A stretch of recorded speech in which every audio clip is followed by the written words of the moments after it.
Hello, beloved. Welcome to my channel. My name is Anne-Marie Graham, and today I will be reading Chapter 13 from my book. If today is your first day here, please go back and listen to the previous chapters, then return to listen to this chapter. Let us begin.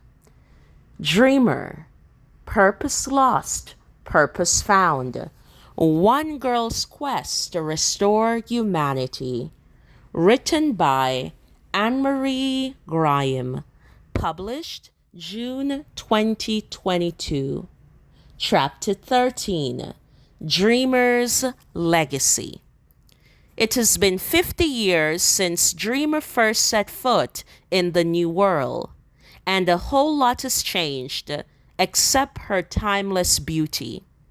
She remains one of the finest creation of the island of Blue Rhapsody to touch the New World. Just as a soul does not age, neither did her beauty.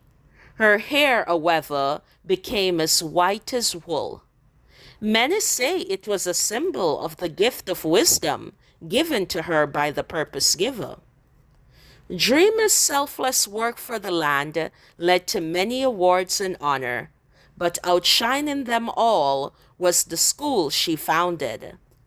Finally, with much anticipation, the 50th class was graduating. It marked the Golden Jubilee and confirmed the longevity and the firm foundation she built the school upon. Obviously, Dreamer was the keynote speaker. It was an address not just to her students, but to all nations. The theater filled with applause as Dreamer the Great took the stage. Dreamer walked onto the auditorium stage to congratulate over 500 young women and men who were about to venture out into the unknown to fulfill their big dream. Dreamer was a firm believer that one needs to be celebrated for deciding to do something great with their life. Don't wait until they are great to celebrate them, she would often joke. Celebrate them at the beginning and give them something to live up to. Life is much different now than when she first arrived in the New World, and life will continue to change. A sense of hope, freedom, and joy flooded the New World. But most importantly, love has returned. The nation's soul and the entire world have returned from the brink of despair. People can dream again, dream bigger dreams. Kids can play in the streets again. Husbands can provide for their families once more, and women can fulfill their dreams. All this became possible because one girl dared to step out in faith, pursue her God-given purpose, and fulfill her destiny. It was not an easy task to accomplish. Listen to Dreamer as she shares her struggles, victories, and how she did it in her own words. Dreamer takes the stage to give the final speech for the night. Good evening, fellow dreamers. A blessed day to you all. Thank you for coming to celebrate these awesome young people tonight. It is truly an honor to invest in the younger generation.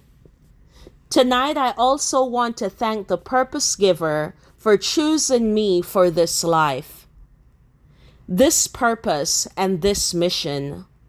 All that I am and will ever be is due to him. Secondly, I want to thank my husband, John, who believed in me and gave me the wings to fly to fulfill my destiny. He once told me that true love would never keep you from pursuing your big dream. You see, I was the kind of girl who would give up anything for love, including my life's purpose. John taught me you do not have to if you trust in the purpose giver. He has been a great husband, leader, protector, and provider. He makes me and our children feel safe.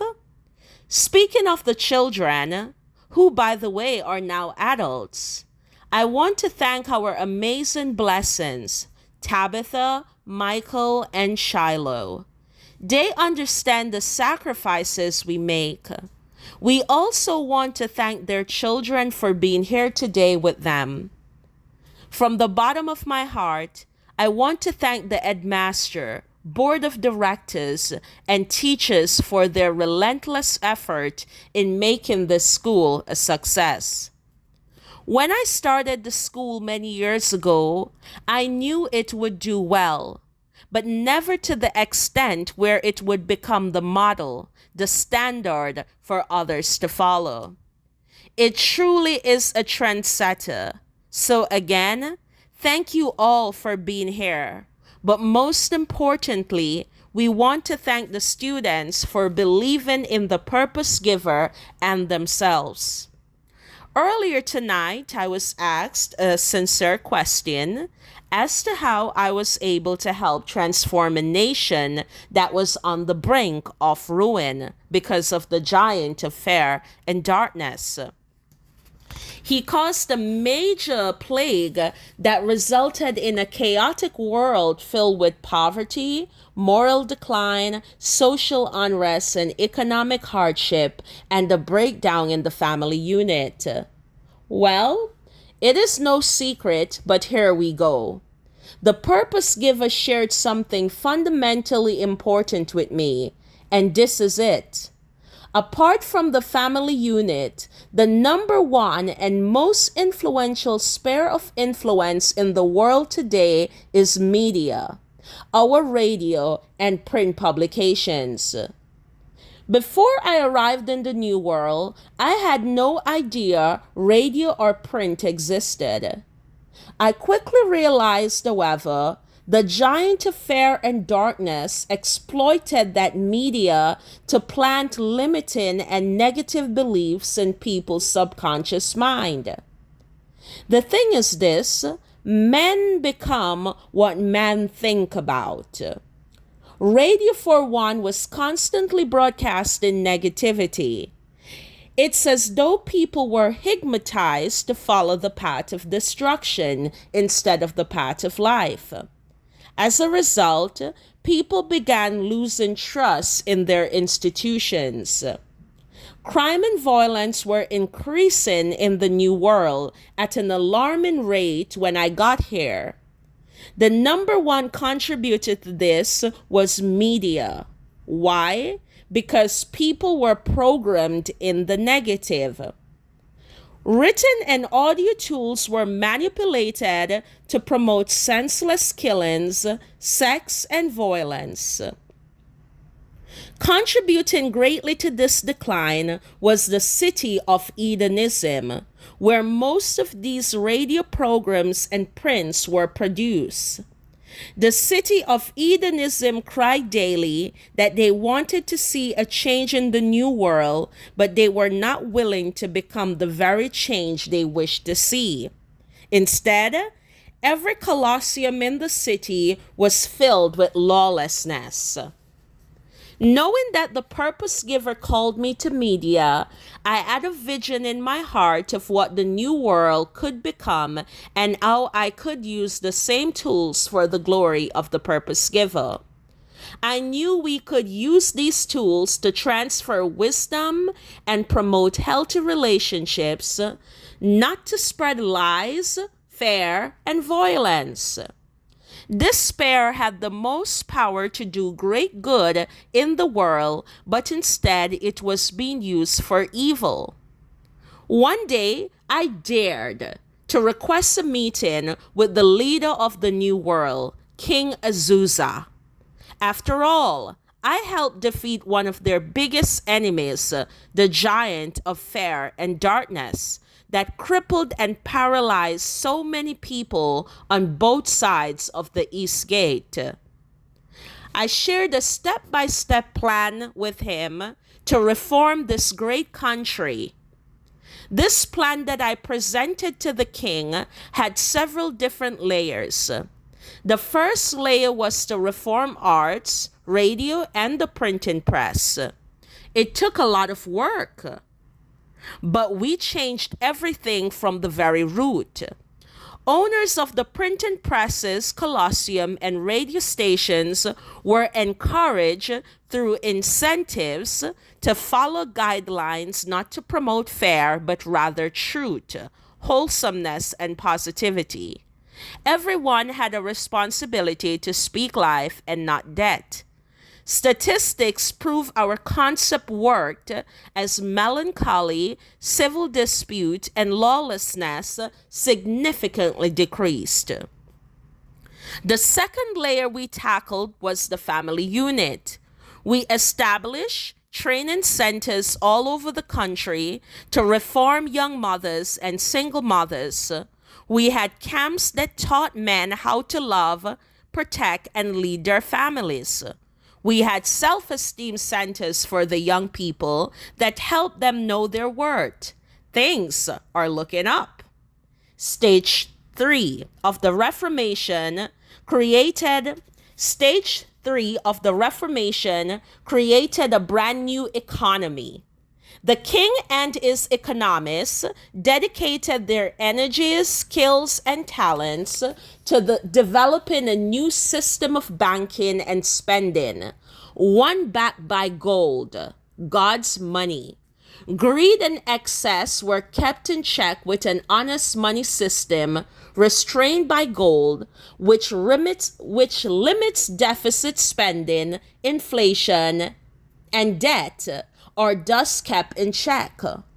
Once fully operational, the finance mountain in this new world will be renowned and unmatched.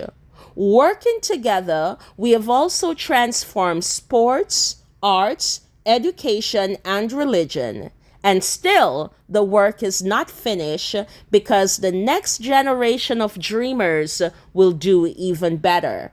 More to come. The bottom line is this. The new world was able to see such great change and continue transforming for the better because we all came together and worked together. Together we can help each other find our purpose so that we can fit into the proper sphere of influence that we are born to serve in. My purpose in life and for coming here was basically to help people find their purpose so that they can be in the right place at the right time doing what they were born to do. I achieved that through my business, publications, school, seminars, and radio shows. I thank the purpose giver for the new media. And I thank the purpose giver for the graduates here today. It is time for a new group of people to help carry the torch for another 50 years. I am proud of each and every one of you. I have faith you will run with endurance the race that has been set before you. You are representatives of this great school. Set forth and do the next class proud. I want to succeed. I want you to succeed as well as much as they do. But more importantly, do yourself proud and the purpose giver proud.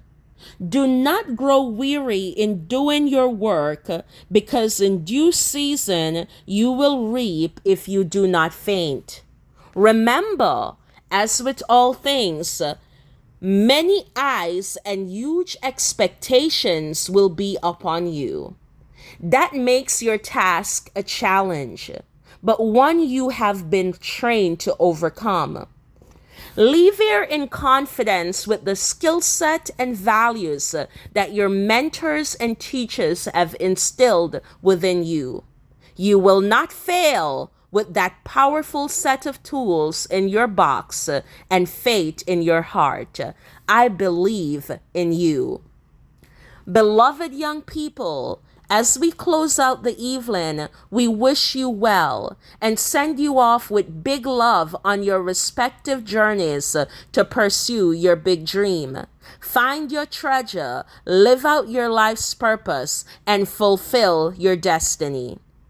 And always remember, we are all dreamers trying to find our true place in this world. Merci. The ceremony ended, and Dreamer returned home to their beautiful farmhouse. That evening, her husband joined her for a cup of hot chocolate outside as they both looked up at the night sky. He kissed his bride softly, and Dreamer melted in his embrace, as if it were the very first day they met. The woman thought in her heart for a moment that despite all the riches, success, and prosperity, her husband and children were her greatest treasure.